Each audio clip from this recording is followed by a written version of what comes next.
سرکار بغداد سیدنا عبد القادر جیلانی رضی اللہ تعالیٰ عنہ یقیناً آپ کے ولی کامل ہونے پر تقریباً پوری امت کا اتفاق ہے۔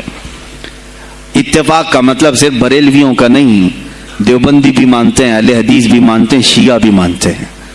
غوث پاک رضی اللہ تعالیٰ عنہ کی ولایت سے ان میں سے کسی کا انکار نہیں۔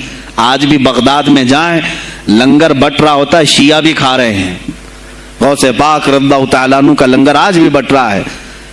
بغداد کی وہ ایک ایسی بارگاہ ہے جہاں سنی اور شیعہ دونوں ہیں، دونوں تسلیم کرتے ہیں ان کی ولایت کو۔ اب رہے بات اہل حدیث کی یا دیوبند کی، ان کی کتابیں اٹھاؤ تو پتہ چل جائے گا کہ غوث پاک کے متعلق انہوں نے کیا کیا نہیں لکھا۔ پیر پیراں، میر میراں، شہنشاہ بغداد، بلکہ شیخ ابن تیمیہ جو ہر ولی کی تنقید کرتا تھا، ہر صوفی پر تان و تشنیع کرتا رہا، اس نے اپنی کتاب میں لکھ دیا کہ میرے پاس اتنی تواتر تک، تواتر کہتے ہیں اتنے لوگوں کا بیان کرنا کہ جن کا جھوٹ پر جمع ہونا محال ہو۔ شیخ ابن تیمیہ کہتا ہے میرے پاس اتنی تواتر سے کسی اور کی کرامتوں کا ذکر نہیں پہنچا جتنا شیخ عبد القادر جیلانی کا پہنچا ہے۔ الفضل لما شہید بہ الاعداء، فضیلت تو اس کی ہے جس کی دشمن بھی گواہی دے رہے ہوں۔ عزیزان گرامی وقار، سرکار بغداد رضی اللہ تعالیٰ عنہ کی ولایت پر تقریباً امت کا اتفاق، بعد میں آنے والے سارے مسلمان انہیں ولی مانتے ہیں۔ اور یہ اور بات ہے کہ ولایت تک سب کا اتفاق ہے، اب غوث کے مقام کے متعلق الحمدللہ ہم منفرد ہیں اس میں، اس لیے کہ ہم انہیں غوث اعظم بھی کہتے ہیں، استغاثہ بھی کرتے ہیں۔ یہ ایک الگ ٹاپک ہے جہاں شرک، بدعت اور کفر کے فتوے لگتے ہیں کہ بریلوی اللہ کو چھوڑ کر اولیاء سے مانگتے ہیں، اور یہ بیویوں سے مانگ لیں تو کوئی حرج نہیں، ہاں اپنے بچوں سے مانگ لیں تو کوئی حرج نہیں، بلکہ چپراسی اور نیتاؤں سے مانگ لیں تو کوئی حرج نہیں۔ کسی صاحب نے آ کر کے مجھ سے کہا تھا آپ غوث اعظم کیوں کہتے ہیں؟ اعظم اللہ ہوتا ہے، سب سے اعظم غوث کہیں ٹھیک ہے۔ سلفی صاحب تھے، ہم نے کہا کہ آپ کو سرکار عبد القادر جیلانی کو غوث اعظم کہنے پر اعتراض ہے، لیکن ایک چوڑا چمار ملک کا پرائم منسٹر بن جائے تو اسے وزیر اعظم کہہ دیتے ہیں، کوئی دقت نہیں آپ کو، وہاں اعظم کہتے ہیں آپ۔ اعظم کہنے میں آپ کو وہاں جھجک بھی نہیں آتی، اور غوث پاک کو اعظم کہنے میں آپ کو شرم آنے لگتی ہے۔ یہ اپنے اپنے نصیبے کی بات ہے، آپ کا اعظم کوئی اور ہے، ہمارا اعظم کوئی اور ہے۔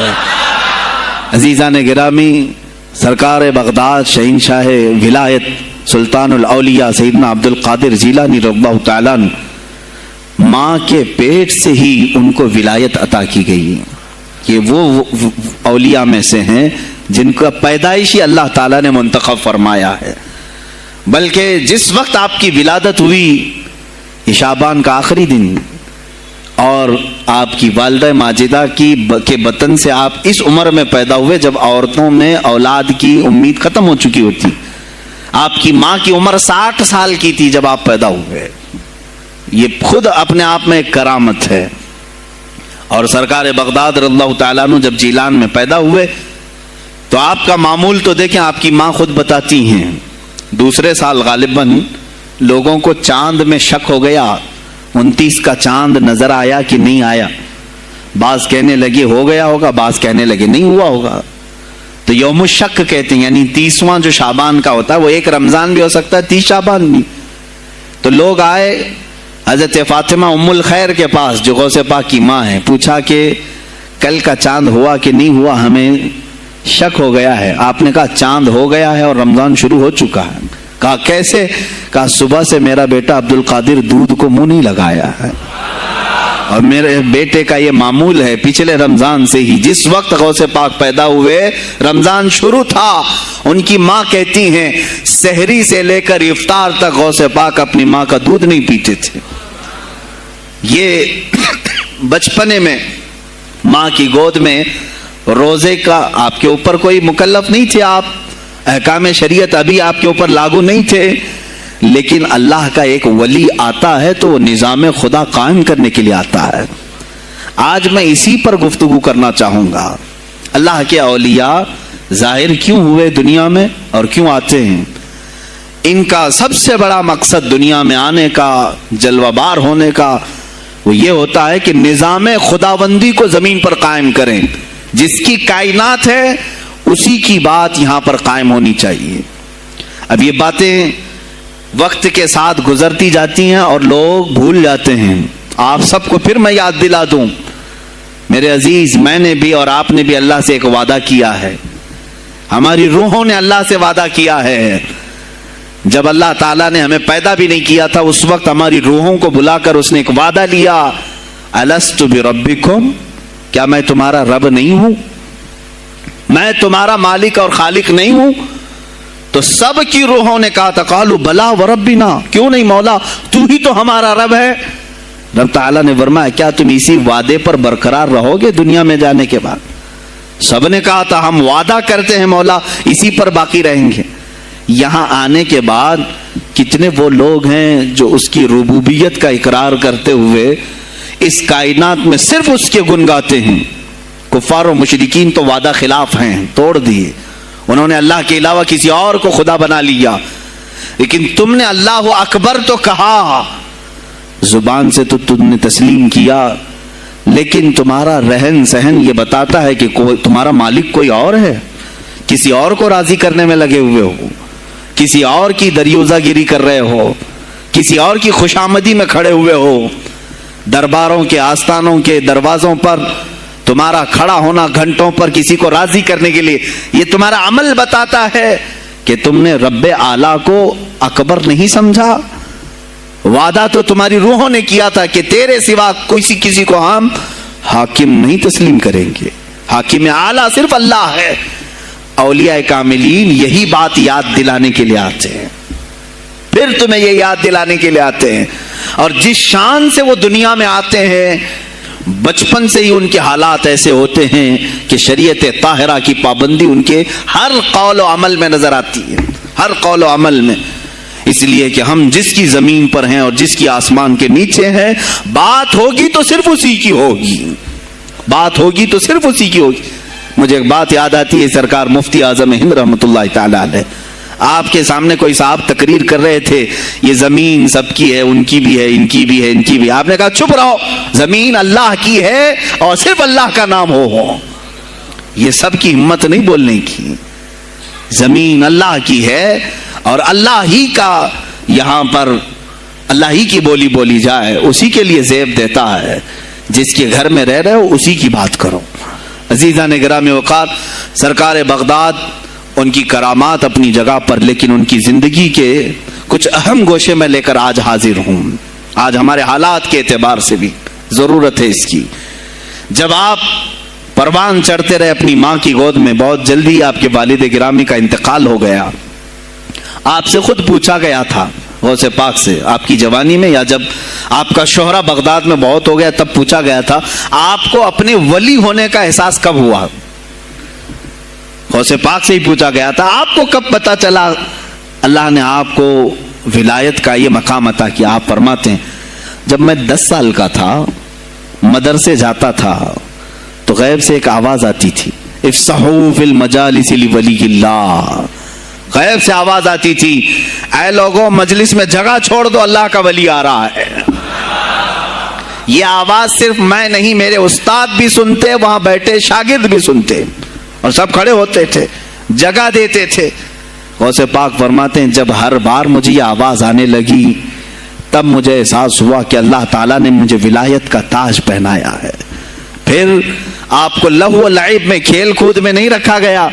فرماتے ہیں ایک بار میں صرف ایک گائے کی پونچھ پکڑنے کی کوشش کر رہا تھا، گائے پلٹ گئی، فصیح عربی میں کہنے لگی الہذا خلقت ام بہذا امرت یا عبد القادر، اے عبد القادر کیا تجھے اسی کام کے لیے پیدا کیا گیا یا تجھے اللہ نے اس کام کا حکم دیا کہ میری پونچھ پکڑے؟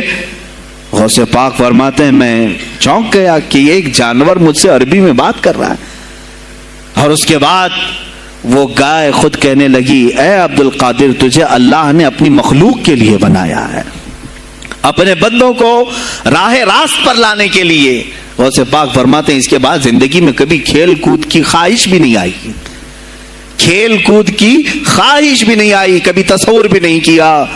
اور جب آپ جیلان سے نکل کر بغداد آئے, بغداد کے جو حالات تھے وہ آپ نے بہت قریب سے مشاہدہ کیا. میرے عزیزو, آج کے جو حالات ہیں نا, آج کے جو حالات میں نے پڑھا, اس سے بھی زیادہ ڈینجر حالات اس زمانے کے تھے. آج لوگ حالات کی شکایت کرتے ہیں, بہت سارے علماء مولانا ہم سے یہ کہتے ہیں حالات اب صحیح نہیں ہیں, ویسے نہیں ہے پہلے. میں تمہیں غوث پاک کے حالات بتاتا ہوں. اس وقت سیاسی حالات کیا تھے. اس وقت سیاسی حالات اتنے خطرناک ہو چکے تھے.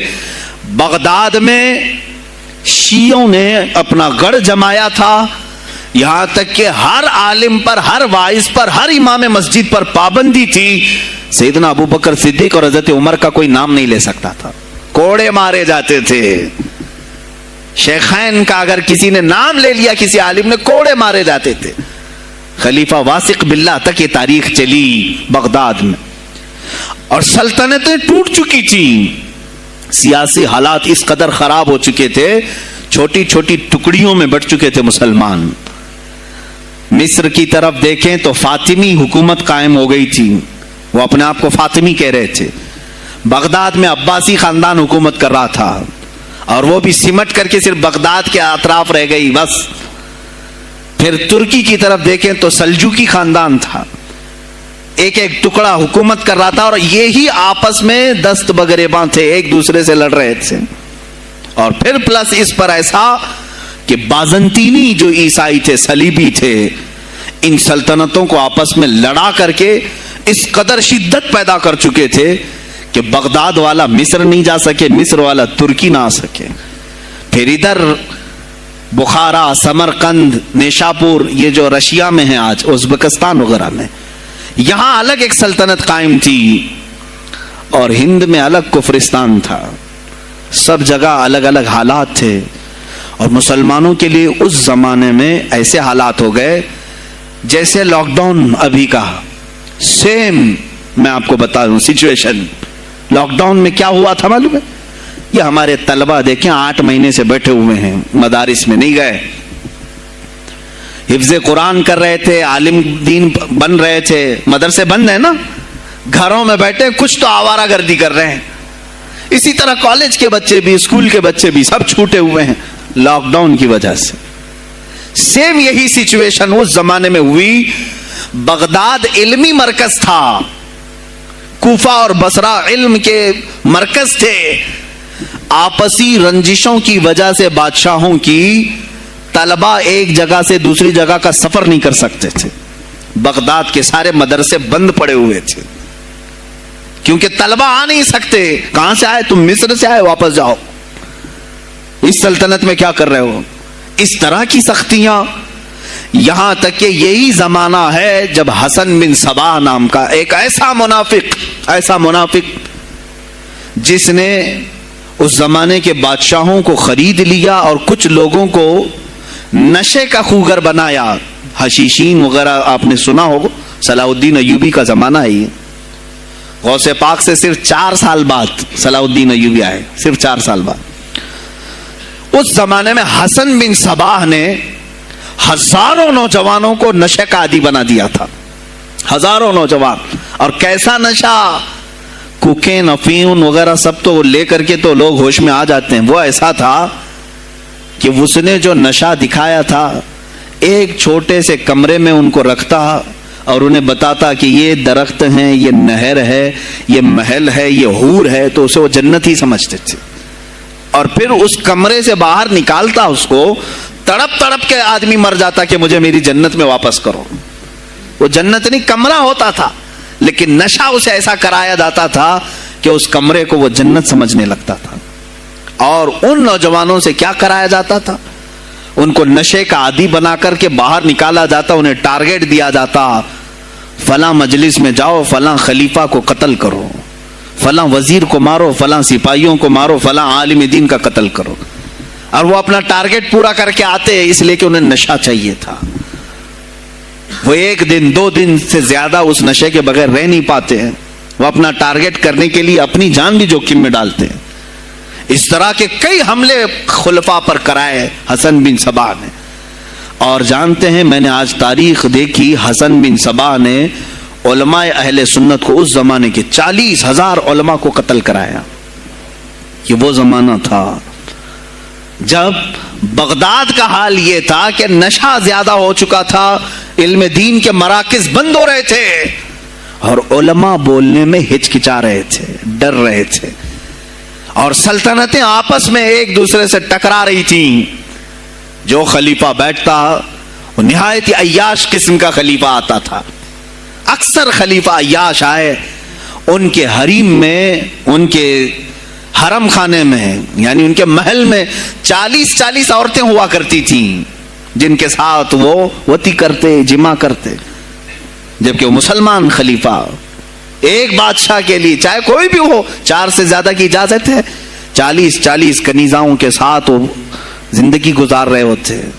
اس میں عیسائی بھی ہوتی، یہودی بھی ہوتی، سب قسم کی ہوتی. یہ خلفاء کا حال تھا. تم کیا کہہ رہے ہو ہمارے زمانے کو؟ ارے حالات برے ہیں، حالات برے ہیں. ابھی اور میں بتاؤں کتنے برے حالات اس زمانے میں تھے. علماء کو کوڑے مارے جاتے تھے اگر بولے. ارے شیخین کا نام لینے پر پابندی بغداد میں لگ گئی ہو، اس سے بڑا اور ظلم کیا ہو سکتا ہے؟ سیدنا ابو بکر صدیق، حضرت عمر کا نام لینے پر کوڑے مارنے لگائے جاتے. ایسے حالات میں شہنشاہ بغداد سیدنا عبد القادر جیلانی بغداد آئے ہیں جب آپ کی عمر صرف 18 سال کی تھی. 18 سال کی جوانی میں آپ نے ملاحظہ کیا، حالات کو دیکھا، تعلیم حاصل کی بڑے بڑے اساتذہ سے. آپ کے اساتذہ فقہ میں الگ ہیں، حدیث میں الگ ہیں، تفسیر میں الگ ہیں، علم کلام میں، کئی علوم و فنون پہ آپ نے مہارت حاصل کی. اس کے بعد حالات دیکھ کر کے آپ نے کیا کہا؟ یہ اب یہاں سے میں ہر ایک عالم دین کے لیے بشمول من میرے لیے نصیحت سمجھتا ہوں. غور سے سن لیں. غوث پاک رضی اللہ تعالیٰ عنہ کی زندگی میں ایک موڑ ایسا آیا، اور شاید میں نے بھی کبھی کئی مرتبہ اس طرح سوچا ہے. میں کمپیئر نہیں کر رہا ہوں، لیکن سنیں، حالات کو دیکھ کر کے غوث پاک نے جنگل کا رخ اختیار کر لیا. کیا لینا دینا ہے اس دنیا سے؟ اور آپ خود فرماتے ہیں کہ میرے دل میں یہ ارادہ تھا نہ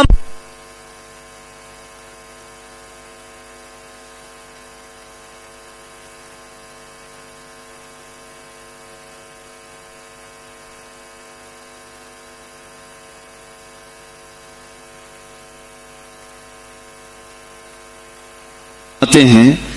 میرا ارادہ ہوا جنگل میں ایسی جگہ رہوں کہ نہ مجھے مخلوق دیکھے اور نہ میں مخلوق کو دیکھوں. عبادت میں ایسے مصروف ہو جاؤں. جنگلوں میں آپ عبادت کرتے رہے، لیکن فرماتے ہیں مجھے غیب سے آواز آئی اللہ رب العزت کی طرف سے.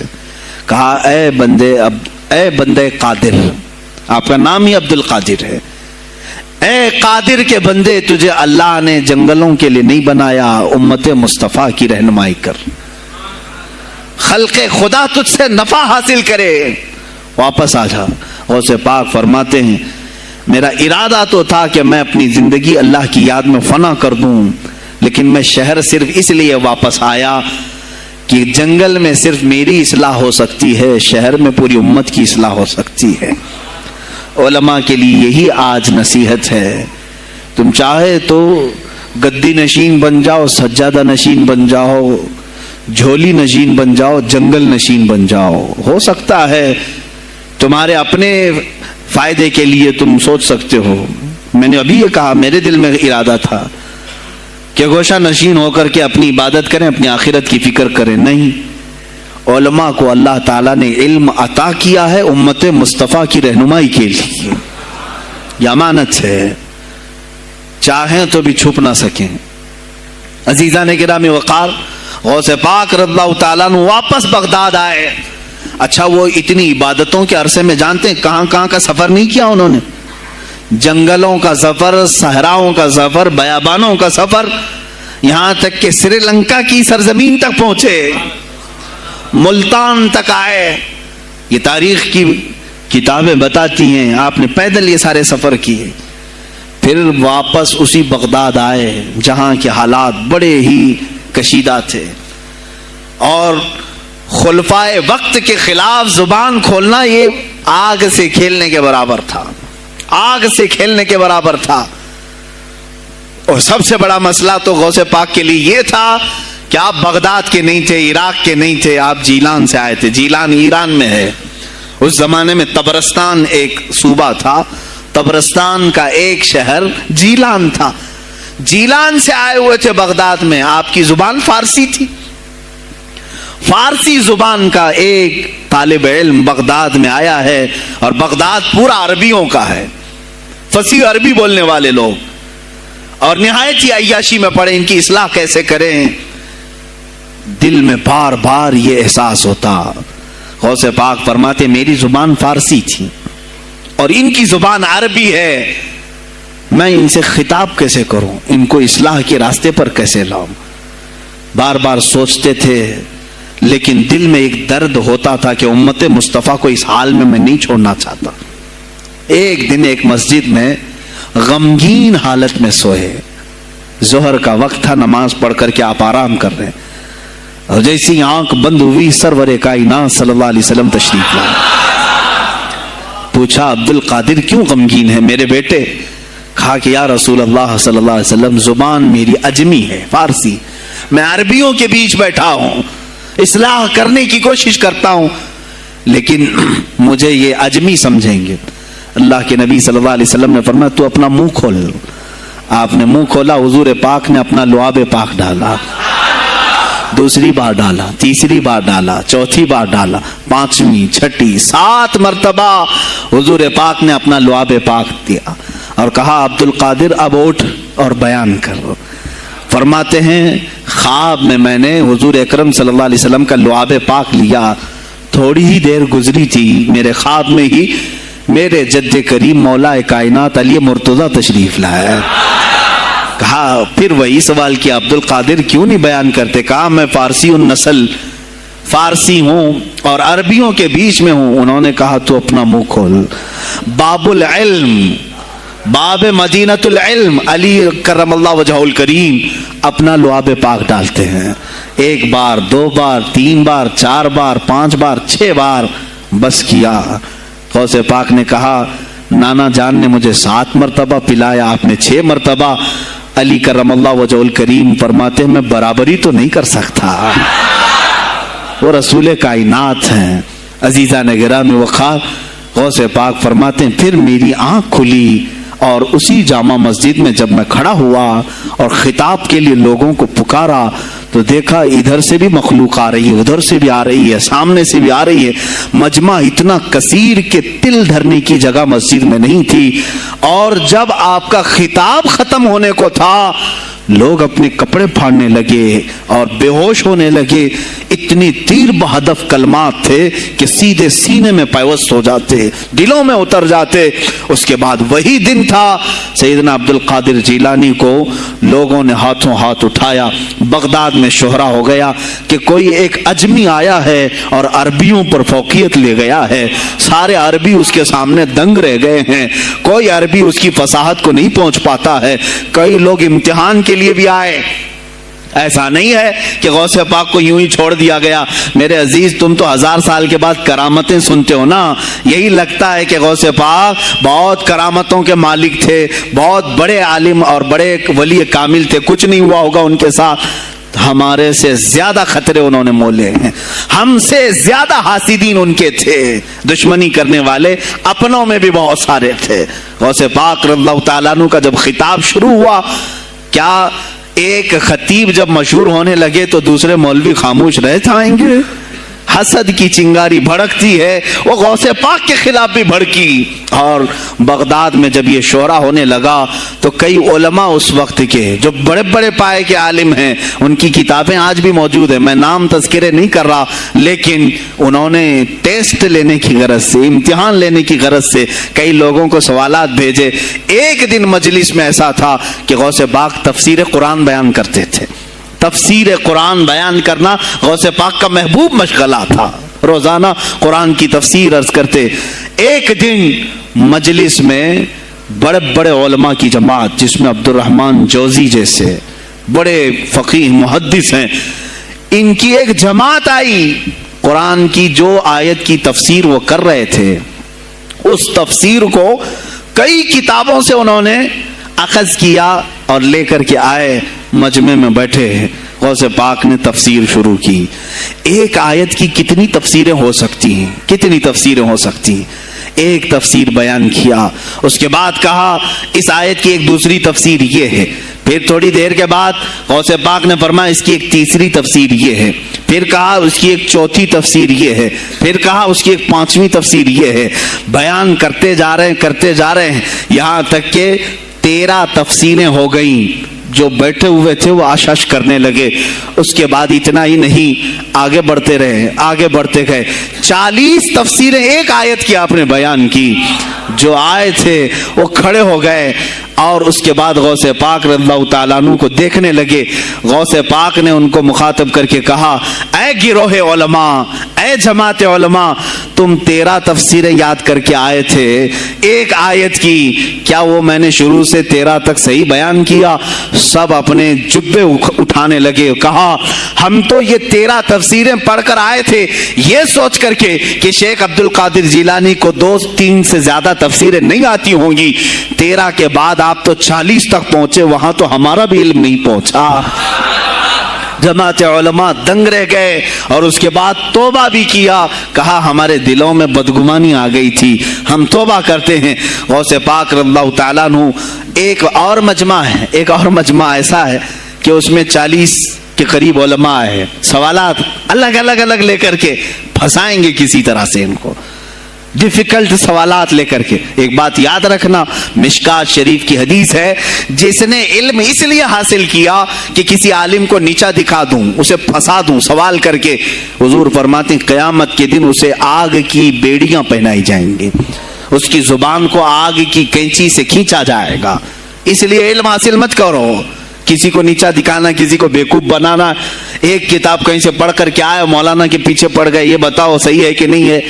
پھر اگر اس مولانا صاحب کی دماغ میں اس وقت وہ مسئلہ نہیں تھا، انہوں نے کہا نہیں معلوم، تو آپ کو لگا کہ ہاں میرے سے زیادہ تو ان کو بھی نہیں معلوم، تم نے تو ایک ہی چیز حل کر کے ان کے سامنے پیش کی ہے۔ عزیزان گرامی، اس طرح کی چیزیں ہرگز نہ کریں، یہ بہت بڑا گناہ ہے مغالطے میں ڈالنا۔ غوث پاک رضی اللہ تعالیٰ عنہ ایک جماعت سے خطاب کر رہے ہیں، 40 علماء آئے، الگ سوالات نوٹ کر کے، میں یہ پوچھوں گا، تم یہ پوچھنا، تم یہ پوچھنا۔ غوث پاک رضی اللہ تعالیٰ عنہ نے اپنا خطاب کیا اور سوالات کے لیے اس دن محفل کا وقت ہی نہیں دیا، کہا آج سوالات کوئی نہیں کرے گا۔ وہ لوگ تو سوالات لے کر کے آئے تھے، سب مجمع میں خطاب کے بعد جس کو جو پوچھنا ہے آپ کہتے ہیں کہ پوچھ لو، اس دن کا کوئی نہیں پوچھے گا، آؤ صرف مصافحہ کر کے جاؤ، آؤ صرف مصافحہ کر کے جاؤ۔ تو یہ جو علماء کی جماعت تھی ان کو بلایا، ایک آتے ان کو سینے سے سینہ لگاتے اور کہتے تیرا یہ سوال تھا، اس کا یہ جواب ہے۔ دوسرا آتا اس سے کہتے تو یہ گھر سے سوچ کے آیا تھا، تیرا سوال یہ ہے، اس کا جواب یہ ہے۔ اس طرح 40 سے مصافحہ کیا، معانقہ کیا، ان کے سوالات کے پوچھنے سے پہلے جوابات بھی دے دیے، اور اس کے بعد کہا کیا ہے گروہ علماء، تم سوال کرتے اور میں جواب دیتا تو عبد القادر کی کیا اس میں خصوصیت تھی؟ تم سوال بھی نہ کرو، میں جواب دوں، تب پتا چلے گا کہ میں بندہ قادر ہوں، میں قادر کا بندہ ہوں۔ تم نے سوال بھی نہیں کیا اور میں جواب دوں تو تمہیں احساس ہوگا کہ میں قادر کا بندہ ہوں۔ اللہ رب العزت کا کی صفاتی نام ہے۔ عزیزان گرامی وقار، علماء نے تنگ کیا، پریشان کیا، آپ کے مجموعوں کو روکنے کی کوشش کی، لیکن ایسا نہیں ہے کہ غوث پاک نے ہر ایک کو اپنی کرامت سے زیر کر دیا ہو، ان علماء کو پورا سلا دیا ہو، نہیں، فیس کیا ہے، مقابلہ کیا ہے، پریشانیاں اٹھائی ہیں، اور خلفاء کے وقت کے سلاطین کی بھی بہت ساری ایسی سختیاں تھی جس کو آپ نے برداشت کیا۔ کئی لوگوں نے آپ پر پابندیاں لگانے کی کوشش کی تھی، یہ تو سرکار غوث پاک کی استقامت تھی کہ آپ جمے رہے۔ اور سب سے بڑا کام آپ کا کیا تھا معلوم ہے؟ خانقاہ کے گدی نشینوں غور سے سنو، جو غوث پاک کا نام لیتے ہیں، سرکار غوث پاک رضی اللہ تعالیٰ عنہ کی اس صفت کو میں بیان کروں تو یہ بغلیں جھانکیں گے۔ ابھی غوث پاک نے سب سے بڑا کردار کیا کیا جانتے ہیں آپ؟ لوگ کہتے ہیں خانقاہی ماحول قائم کرنا ہے، اللہ اللہ کرو, تسبیح لو, دلوں کی صفائی کرو, سب صحیح ہے, لیکن غوث پاک نے تقریباً 25 سال صرف جہاد پر بیان کیا ہے, صرف جہاد پر. کہا کہ اے گروہ مسلمین, تم پر اللہ نے ذلت مسلط کر دی ہے اس لیے کہ تم نے کوششیں ترک کر دی ہیں. حکومتوں کو صحیح کرنے کے لیے آپ نے باغ ڈور سنبھال لی تھی. غوث پاک جب بیان کرتے ممبر سے تو وقت کا جو تخت تھا وہ بھی ہلنے لگ جاتا تھا. خلیفہ مستنجد باللہ, اس زمانے کا خلیفہ ہے, اور تنگ آ گیا غوث پاک کے پاس.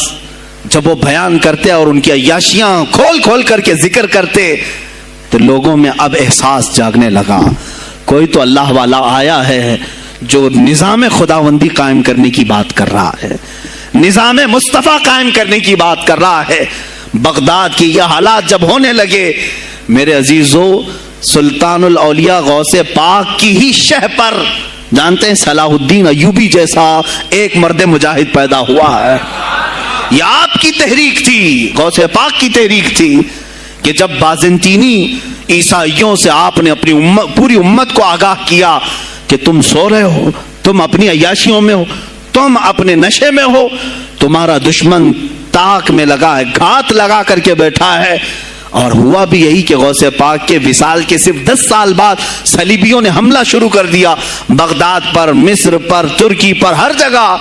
اور یہی حملے کی وجہ تھی صلاح الدین ایوبی جیسا مرد مجاہد کھڑا ہوا, اور پھر انہوں نے پورے بیت المقدس کو فتح کر کے اپنے سر ایک صحرا باندھا. آج تک امت اس کے احسان کو یاد کرتی ہے. میرے عزیزو, غوث پاک کے زمانے کے ہیں صلاح الدین ایوبی. اتنا ہی نہیں, آپ ہی کی تحریک تھی, غوث پاک کی تحریک تھی کہ تم جوانوں کو تیار کرو, تمہاری زندگی عیاشی کے لیے نہیں, اللہ کا نظام قائم کرنے کے لیے ہے. تم اللہ کا نظام قائم کرنے کے لیے آئے ہو دنیا میں, کیونکہ اللہ نے تمہیں خلیفۃ اللہ کہا ہے. اللہ کے تم خلیفہ ہو, تم نائب ہو اللہ کے. تم یہاں پر اپنی موج مستی کے لیے نہیں آئے. اب اس زمین پر بات ہوگی تو صرف میرے مولا کی ہوگی, اس زمین پر بات ہوگی میرے مصطفیٰ کی ہوگی. یہ سیدنا عبد القادر جیلانی کا اعلان تھا. ہے کوئی آج پیران اسلام وہ اعلان کریں کہ آج اس زمین پر صرف ہم ناموس رسالت کی بات کریں گے؟ کون ہے؟ کیوں بیٹھے ہو؟ غوث پاک سے اگر تمہاری ادنا سی نسبت ہے تو پھر تمہیں اپنے جوانوں کو, اپنے مریدوں کو یہ سکھانا ہوگا کہ موٹے موٹے نذرانے دینے سے نہیں چلے گا, اپنی گردنیں حضور کو پیش کرنے کے لیے تیار کرو. تم تیار ہو جاؤ اپنا خون اور اپنی گردن بارگاہ مصطفیٰ میں دینے کے لیے. یہ آج تربیت دو, ورنہ پھر دشمن تمہیں کچا چبانے کے لیے تیار ہے, کچا چبانے کے لیے تیار. عزیزان گرامی, میں غوث پاک کی تحریک آپ کو بتا دوں کون سی تحریک تھی.